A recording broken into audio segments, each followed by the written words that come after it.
Welcome to the BVTV network, coming from the UK studios of BizVision. I'm your host, Malcolm Gallagher. I was attracted by one of the many quotes on the website of my guest today. It's a quote by Confucius, and it said, "Learn as if you were not reaching your goal and as though you were scared of missing it." Now, that resonated with me, as I feel that many of us in business don't learn wide or deep enough. The internet age has brought in what we may call skim-learning. You know, we all do it. A skim can cover many problems, though, especially related to a company's greatest asset, its people, and especially generational understanding. So I'm delighted to welcome a true expert in this area. He's the co-author of the book, Working with Generation Z. Let's zoom to California and meet Dr. Santor Nishizaki. Hello, Santor. Hey, good afternoon, Malcolm. Good morning to the rest of the people out in Los Angeles. Or wherever you are in the world. It's yeah. Go on, tell me, be all nice and hot and sunny in Los Angeles today, is it? Yes, I live in the suburbs of Los Angeles, Santa Clarita, and it was about 106 yesterday Fahrenheit. Trying to remember the conversion in Celsius. It's been a while, right? And it's going to be another hot one today. But, yeah, well, luckily we have nice beaches out here. Yeah, well, look, you know, it's sunshine here in England. Just don't think that we don't get sunshine, you know. Santor, thanks for being a guest on BVTV, today's Leader channel. Now, viewers and listeners, I'm delving with Santor into some areas that many leaders tend to avoid, often because of other diversions, often because of a lack of understanding. But today's leaders, our channel title, know they need to address this subject. I'll be chatting with Santor in three parts. In part one, I want to ask him what today's leaders need to be aware of in respect of their Generation Z people. What drives these people? In part two, I want to ask him what today's leaders need to know if they're to productively lead a team with a Generation Z makeup. And what sort of company culture do those leaders need to create and maintain if they're to attract the right Generation Z talent? And in part three, I'm taking a slight diversion to ask Santor about an area close to my heart, and that is DE&I, Diversity, Equality and Inclusion. But first, Santor, tell us briefly, who is Dr. Santor Nishizaki and what drives you to do what you do? Well, Malcolm, thank you so much for having me on your show today. So a little bit about myself. I previously, out of business school, worked for a NASA facility. So actually, they're the ones who build the Mars rovers, which is a pretty cool job, right? So I did some supply chain management and was involved with some satellite projects as well. And then after that, while I was going to school, I got my doctorate from Pepperdine. While I was working at Jet Propulsion Laboratory, I was enrolled in my doctorate program and then in organizational leadership from Pepperdine, and then went to go work at Walt Disney Imagineering. Have you heard of Imagineering before? Yes. Imagineering, yes. Fantastic, isn't it? Amazing company. Yeah, they're the ones who actually think of the ideas and design and build Disneyland. Amazing company to work for. And then finished my doctorate in organizational leadership. And then I actually had a chance to go live in China and help build Shanghai Disneyland. And lived in China for a year and a half with my family, which was an amazing experience. And then when I got back, I started my company on how to on generational differences. So back to Malcolm, what is it about me that drives me? I remember just throughout my career seeing generational friction, right? You're not working unless you're at your desk. Things like that. And I remember in the email you said, we look at baby boomers versus millennials and Gen Xers and Gen Z. I'm a geriatric millennial. I think that's the new term. They're called older millennials now. So I actually wrote my dissertation on millennial work environment preferences when I was getting my doctorate. And then I noticed when I got back from China, there's a different generation. I noticed it with my students. I'm also a professor. I teach undergrad and graduate students up to the PhD level. But with my undergrads, I noticed they're slightly a little bit more reserved and wanted a lot more face time during office hours. So I said, I think there's another generation here. And that's when I went out and did a study and found, yeah, Gen Z's here. Yeah, fascinating, isn't it? Let's start with part one. Generation Z people are regarded as being born between 1995 and 2012, many years away from a Zoomer boomer like me, of course, that is, you know. What do today's leaders need to be aware of in respect of their Generation Z people? What did you find out? What drives these people? Give us some insight into this often hard to reach generation, isn't it? Yeah, so amazing generation. So some of the things that leaders need to understand about them is their Gen Z are the kids of Gen Xers, and Gen Xers are known to be seen as being more independent, autonomous, skeptical of authority, and I think some of those carry over. So Gen Z is a little bit more independent than millennials. Millennials like to collaborate, where Gen Z, a lot of the times they'd rather figure it out on their own. Actually, it's interesting. They're optimistic about their future, just like millennials. And very interesting too, similar to millennials, their first job wants to be about something they're passionate about rather than just finding a job. But they're a lot more realistic than millennials. I don't know, Malcolm, on your show, if you've heard, but a lot of millennials came out of college expecting that executive corner office, right? Yes. Trophy generation. Gen Z isn't like that as much. So they're a little bit more realistic. They grew up during the recession and now the pandemic. So I really feel for this generation. It's been hard times for them, you know, throughout the whole life. Yeah. Is this the generation that's really interested in planets and people, though? Oh, yeah. So this generation there's a report that came out recently that their number one concern during a certain age group of Gen Z, younger Gen Zers, was racism, and then the environment, and then it was COVID. And that's what all the research has said. So if organizations want to attract this amazing generation that's coming right out of school, they're going to be looking at the corporate social responsibility reports and how their carbon footprint and things like that, and also what they do. Their DE&I, which we'll talk about later, as you were saying, that those type of things are really important to this generation. Excellent. Santor, before we move to part two, let me just remind viewers and listeners of your website URL, which, by the way, is fascinating to, I've already quoted Confucius. Go and find more. Look, viewers, you can see it on the screen behind me, but for listeners, let me just spell that out. It's all the W's, Mull, which is MULL, Holland, as in the country, CG.com. Let me do that again. Mull, MULL, Holland, as in the country, CG.com, www.mulholland.com. Do go there and explore the solutions for today's leaders that Mulholland offer. It's a terrific offering that Santor's put together. Santor, let's move to the second part. We know now what drives Generation Z. And let's just quickly mention your book, by the way, the Generation Z. Who was it published by? Amplify Publishing, and actually we're going to have a website that's going to be pretty fun, a landing page in the next week or so. So I don't know, by the time this gets published, it may be up. It's workingwithgenzbook.com, and we're going to have a lot of interesting facts from the book.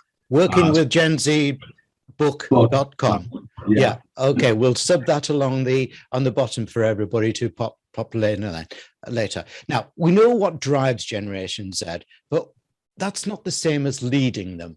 What do today's leaders need to know if they're to productively lead a team with a Generation Z makeup? What sort of company culture do those leaders need to create and maintain if they are to attract the right Gen Z talent? What answers to this are in your book? Malcolm, great question. So one of the biggest things with Gen Z is they want to have opportunities for growth, but I think that's a lot of, with all generations, right? As human beings, we want to continually grow, as you were quoting from my website, right? Mm-hmm. And that's just good leadership. But some of the regular things, they want to actually meet with their manager 3 to 4 times a day. sometimes once a week. When I tell that to HR leaders, like, oh my gosh, I don't have it. But it's only for 5 minutes. Around 5 minutes, they want to check in constantly to get feedback. So, so managers are going to need to be aware of that. Leaders are going to need to be aware of the frequent touch time. Also, they want the number one attribute they want in their leaders is to be a mentoring coach. Over being a technical expert. Mm-hmm. So mentoring coach is number one, then being fair is number two. Technical expert was like towards the bottom. So a lot of leaders are going to need to be trained on how to be better leaders and to understand this. And I don't know, Malcolm, if you talked about this on your show, but how many leaders have you interviewed that actually got training the first time they were put in a leatorship role? Yeah. That to me is one of the biggest problems with business. And Santor, many of the leaders, I mean, I've interviewed 500 since March 2020. Many of them are struggling to be able to do this new conscious leadership that's sort of required, because, they, as you quite rightly say, they can do the technical bit, but the conscious bit of actually being a good mentor, and that's a lot different from being a coach, isn't it? Yeah, they're finding it hard. Those are two. You're right, Malcolm. Those are two different things, and I think a lot of it is you learn from the person that inspires you. But I think organizations really need to provide training on how to actually train their managers to be better coaches. Also, the impact of mental health. This generation is the most depressed and anxious and stressed out generation out of all the generations in the workplace. I don't know if you saw this report, Malcolm. This was in the United States, but Gen Z ended up gaining something like 28 pounds unwanted weight during the pandemic. Millennials was like 40 pounds during the pandemic. So right. I don't know the kilogram conversion there, but it's this generation, and we wrote an article for Psychology Today. I could send it to you, Malcolm, as well. Yeah. This generation is going to need mental health support, and as will all generations, right? I think we're all struggling during the pandemic, and when we come back, I don't think it's going to be flipping a switch, business as usual. That's really interesting what you're just saying there, Santor, because we were talking before we came on air about your home country of Japan, where the Olympics are being held at the moment, and people actually coming out, sports people coming out and admitting mental health challenges, which in the past they would have been frightened to do so in case they would have been kicked off the team. And the same with companies. To Generation Z, they're not frightened of bringing up saying, this is I have a mental problem. Is that correct? So Malcolm, it's interesting you say that. Yeah, this generation is, they're more willing to talk about it and ask for help than other gen. They are the most, stressed out generation, but they're more willing than millennials to ask for help, which I found very fascinating. And that's with Simone Biles, right? And actually, there's an article written in the Boston Globe that quoted our study on Gen Z, saying, hey, we got to pump the brakes here. And I think you're going to see that trend throughout the workplace. As more of these come into your offices, coming soon to an office near you, right? Is what right. What we're going to start seeing. So I think organizations are going to have to maybe provide, not rather than just sending out a form, right? Actually saying, hey, there's a therapist or counselor on site. Maybe providing apps. Mindshine is a good app. Are you familiar with that, Mindshine? Yeah. Yes. Yeah. Yeah. And then I think Headspace is another great one. Brilliant. Headspace. They're just creating a partnership with Netflix. Yeah. I know this is a hard question to answer, Santor, because I'm asking you to look into the future. But I've got this feeling that a lot of leaders think that Generation Z will, as they grow a little bit older, will soften their thinking and just be as leaders think as the normal. But will they continue with their Generation Z makeup, do you think? Well, let me ask you this, Malcolm. What about millennials? Have millennials changed, right? Yeah. I mean, they completely flipped the workplace, right? They started leaving in record numbers. They really fought for a lot more work-life balance. They wanted free food, right? And that, by the way, Gen Z wants free food too. That was a top draw to recruit them. Yeah. But I mean, and on top of that, they want a lot more work-life balance, is what I found. So, so to answer your question, I think Yeah, I mean, we don't want to say everyone in that generation is exactly the same, right? These are just some common themes. We don't want to stereotype, right? But I think we'll see these continue, these trends. I think part of it is as you get older, right? You see things differently. But I think with millennials, they definitely change the workplace. And I think organizations are still adapting to that. So to answer your question, I think it's going to still happen. And I really think, too, it's a two-way street. So I think Gen Z needs to understand how baby boomers, Gen Xers, and millennials need to work as well, prefer to work as well, which has served me well in my career. I understood as I was going on in my career that, yeah, me being at my desk means I'm working in their eyes. So I would show up early, I'd leave late. Even though I didn't have as much work to do, I would look at, what can I do to help the company more? Yeah. And that's how I ended up moving up quickly, because those are the people that are signing my paycheck are the baby boomers and the Gen Xers, right? So I think it's a two-way street, as with any relationship. Yeah. I know one very large American named company that has a base near here in Northumberland, and everybody waited until the marketing director went and then home, and then the product director went home, and then the assistant product director, and they all waited for each other. And they all just sit around there doing nothing, just doing nothing, right? And Malcolm, it's funny because I think that's changed now. And I think with the pandemic, it's like, whoa, we could actually trust people, and we could allow them to work from home. And I think that's this whole great resignation. I saw BBC had an article on that, and we talked about that in our book too. It's really companies are gonna need to shift, because our book found that. I think it was something like over half of our Gen Zers said they want to work remotely at least 50% of the time. Okay. So I think managers are going to need to start trusting their people as they come out, or they're going to lose them, which is expensive, right?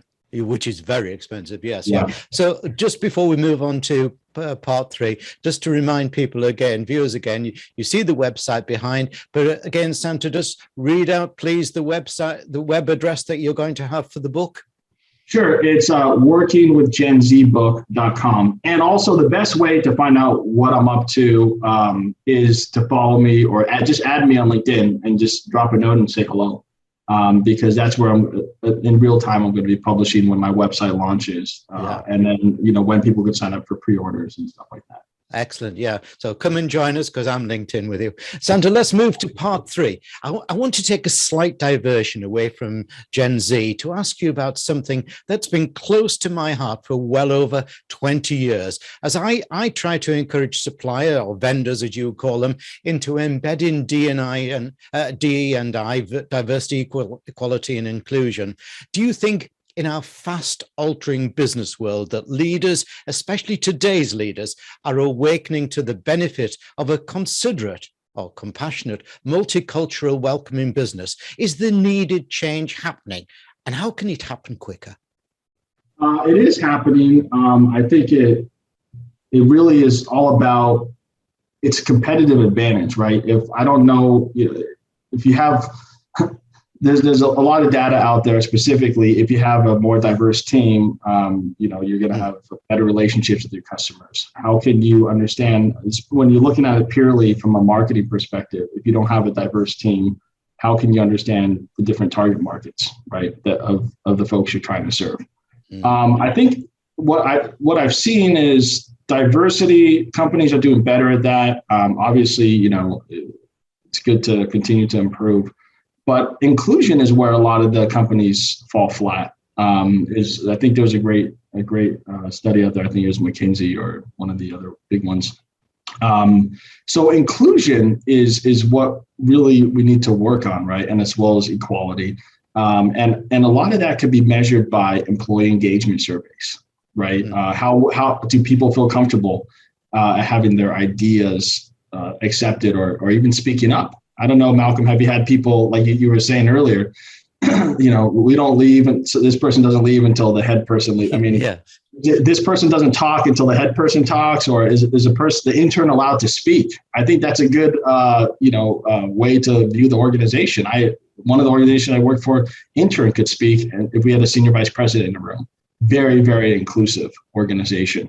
So I think that's a way to really measure that, and it should be really tied to people's salaries, right, or their performance reviews, managers, because they say a lot of times inclusion fails in the mid-level management, because C-suite pushes it down, and then it ends up not doing as well. So I think it's so important, Malcolm, especially right now with everything that's happening. Organizations need to be more agile, and I think it just brings different mindsets. Why hire I'm just saying, just from a mindset perspective, I think it adds a lot of growth. Are you familiar with the Clifton Strength Finders assessment, Malcolm? No. You're going deep for me there, deep, Santor. Well, it's Gallup, right? They actually, so they're the experts on employee engagement. And what I've done for a lot of organizations is we use the strength finder. So we work with the odds of you having the top 5 strengths as someone else in the exact same order is 1 in 33.4 million. So we utilize that to show what people can bring to the table, what they're good at, which shows the power of diversity, right? And then including them, bringing them to the table. So giving them an equal shot.